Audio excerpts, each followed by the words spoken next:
ser advogado é algo muito surpreendente, porque a gente lida com diversas situações e todo dia é uma coisa diferente, não é uma coisa monótona, né? Que você chega no escritório e faz exatamente a mesma coisa, o mesmo caso, né? A gente vê dos mais variados casos, acontecimentos, né? E aí eu queria compartilhar com vocês um caso que ocorreu na semana passada. Vou contar desde o início para vocês verem como ocorreu a abordagem, as tratativas com esse cliente, né? E como ele se tornou um dos nossos aí. Ele veio pelo WhatsApp, um cliente trabalhista, né? Contando o caso dele, que ele trabalhou, e o que nos chamou a atenção foi o fato de que ele já tinha procurado outros advogados, relatado a situação dele, e nenhum advogado quis pegar o caso dele. Isso chamou a atenção, né? Por quê? Pelo valor da causa, né? Como vocês sabem, um advogado trabalhista, ele ganha no êxito. A maioria dos advogados trabalhistas trabalham dessa forma, né? Cláusula a de êxito. E o valor da causa dele é muito pequeno, porque ele trabalhou durante 21 dias, por meio de contrato intermitente, e não recebeu, tá?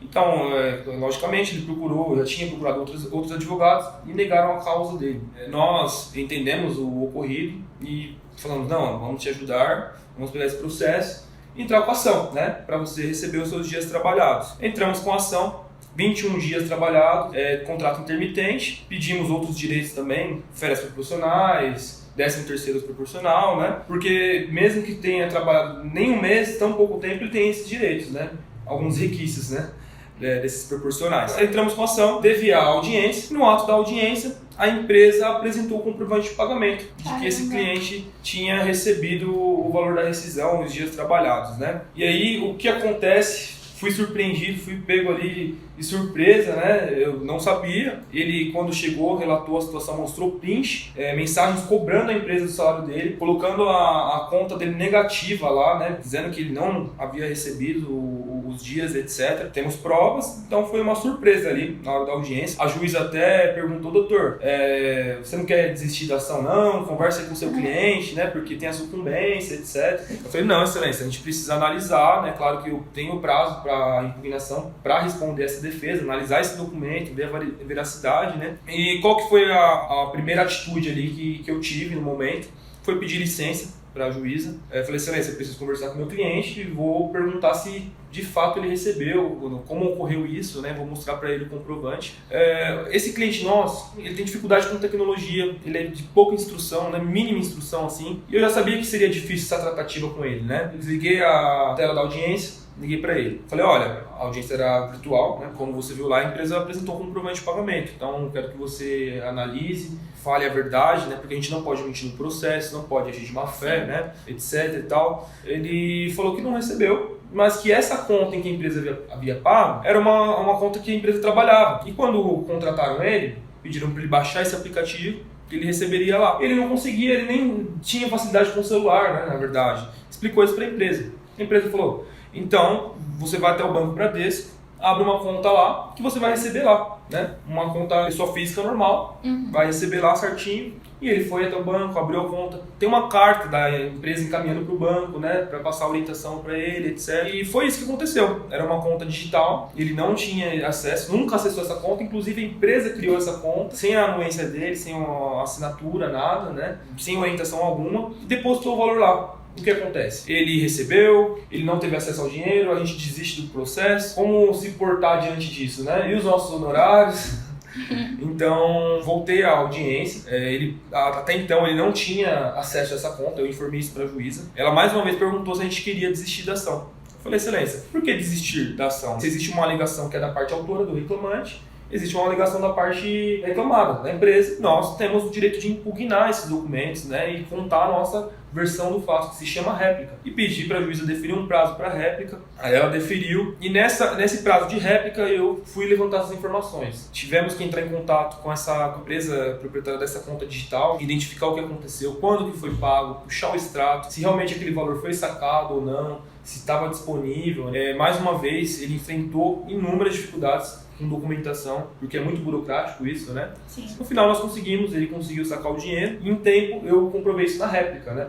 Mas o que eu falei na réplica? Eu tratei de uma questão que muitas empresas elas não têm esse senso, que é a humanização, entender a dor, a necessidade de cada funcionário, de cada empregado.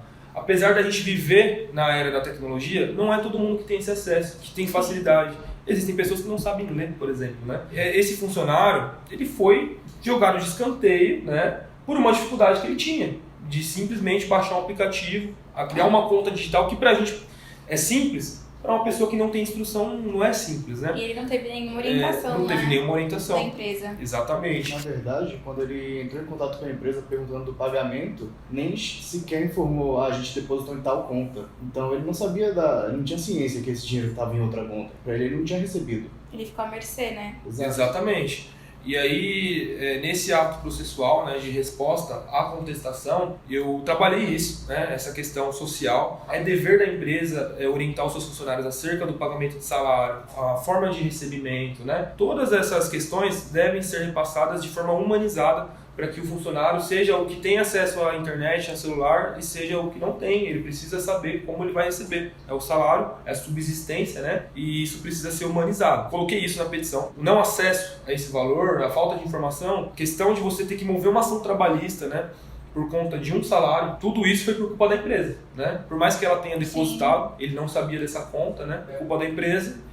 Mostrei essa questão na petição, né, para a juíza, e reiterei o aviso prévio, porque ele simplesmente, mais uma questão, né, que nos chamou a atenção, é que ele, por ser contrato intermitente, ele precisa ser convocado para prestar o serviço, né? A empresa simplesmente parou de convocá-lo e não respondeu as mensagens mais. Ele mandava uma mensagem e a empresa não respondia, e ele questionou acerca do salário e ficou sem resposta, né? Então eu reiterei a questão do aviso prévio e pedi para a juíza advertir essa empresa acerca da questão do pagamento, né, e de orientar devidamente os seus funcionários. Mas, doutor, em tese, em contrato de trabalho intermitente, o trabalhador não ia ter direito ao aviso prévio.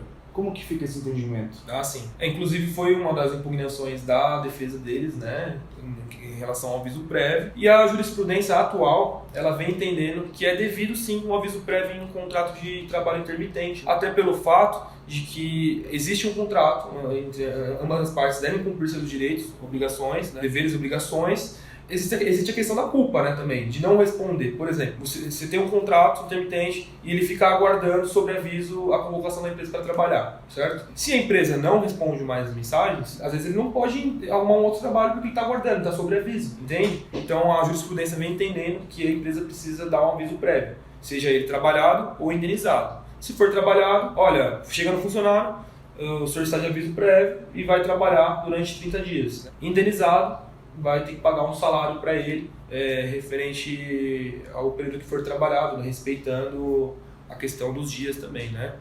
30 dias, 40, 45, né? Isso vai ser relacionado ao pagamento. Entende? Mas é devido sim, a jurisprudência vem entendendo que é devido o aviso prévio, tá? Então esse processo ainda não foi julgado, é muito recente, né? Já existe a petição lá de réplica e existe uma data para o julgamento, onde a juíza vai analisar o que foi colhido, né, na audiência, o depoimento pessoal dele, onde ele informa que nunca teve acesso a essa conta, né, que não recebeu os valores, e aí eu juntei o extrato dessa conta quando ele conseguiu acesso, informando lá a data que foi pago e comprovando que não foi sacado, né, que aquele dinheiro ficou parado lá porque ele nunca conseguiu entrar nessa conta digital aí. Tá? Então era isso que eu queria trazer para vocês, né? E uma outra coisa que é importante, eu falei da questão da empresa, que é o dever da empresa, esse lado humanizado. Esse processo deu muito trabalho, né? Ele não acabou ainda, mas deu muito trabalho. Eu queria dizer para vocês que independente do valor da causa, a nossa dedicação tem que ser a mesma. A gente como advogado, nós fizemos o juramento lá de exercer com ética, dignidade, né? Independência. Então, independente do valor da causa, se você aceita, você tem que se dedicar como se aquela causa fosse de 500 mil reais. Aqui a gente estava brigando por conta de um salário, né? E outros direitos, o aviso prévio no caso. Mas é um valor mínimo em relação ao valor de causa, existem procedimentos trabalhistas para cada causa também. E é isso que eu queria também chamar a atenção, né?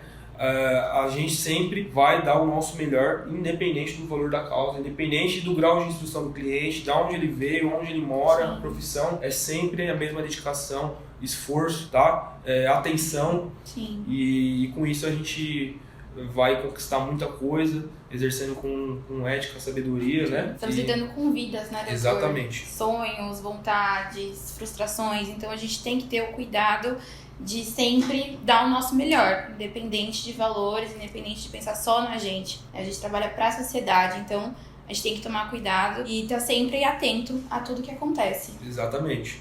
Pra gente, né, pode ser pequeno, mas pro cliente pode ser O que importante sustenta, pra vida né? dele, Exato. Sim, Depende daquilo, trabalhou um mês todo praticamente, e ele depende daquilo para sobreviver. sim. Colocar comida em casa, pagar as contas, né? Acredito que essa empresa ela vai ser advertida pela juíza, né? Eu fiz esse requerimento no processo. Deve ser, inclusive, eu acredito que multada, né? Um ato atentatório à dignidade da justiça em si, porque tivemos que mover uma ação para requerer um pagamento que já havia sido feito e a empresa, por desídia, né? Eu não sei o motivo, o real motivo, não responderam e não orientaram o próprio funcionário. Doutor, essa ausência de clareza, de orientação, até mesmo o fato de ter ingressado com uma ação, poderia caracterizar danos morais? Sim. Sim, na verdade a gente não sabia o que tinha ocorrido em si. Em relação ao atraso de salário ou falta de pagamento de salário, a jurisprudência, alguns tribunais entendem que sim, atraso de salário ou falta de pagamento ele gera danos morais. Nesse caso aqui, né, como foi um fato superveniente, um fato novo, o desdobramento que teve, né, esse caso, acredito que sim, inclusive vamos orientar o cliente, se ele quiser, nós podemos entrar com uma nova ação aí pedindo os danos morais, né, por tudo que ocorreu, esse tempo todo que ele ficou sem acessar o seu dinheiro, o seu salário, né, tendo que entrar com ação trabalhista para saber o que havia ocorrido, né? Uma coisa que é importante, a Justiça do Trabalho ela não pode servir como um palco de surpresas, palco de revelações, onde a parte hipossuficiente, que é o trabalhador, descobre que recebeu o salário somente na hora da audiência, né? Numa conta que ele não tinha conhecimento. Entende? Levou a ele a erro também, né? Se ele teve Exatamente. uma abertura em outro banco, então ele estava imaginando que receberia ali. Exatamente. Né? Então, tem por comprovante disso, né? Sim. Que é a carta da empresa enviada ao banco, em que ele abriria a conta e receberia o salário ali, entendeu? Porque ele tinha justamente dificuldade com o celular, né? Com internet, aplicativo, etc. Entendeu? Mas vai dar tudo certo, né? Agora aguardar a sentença e esperar que a justiça seja feita, né?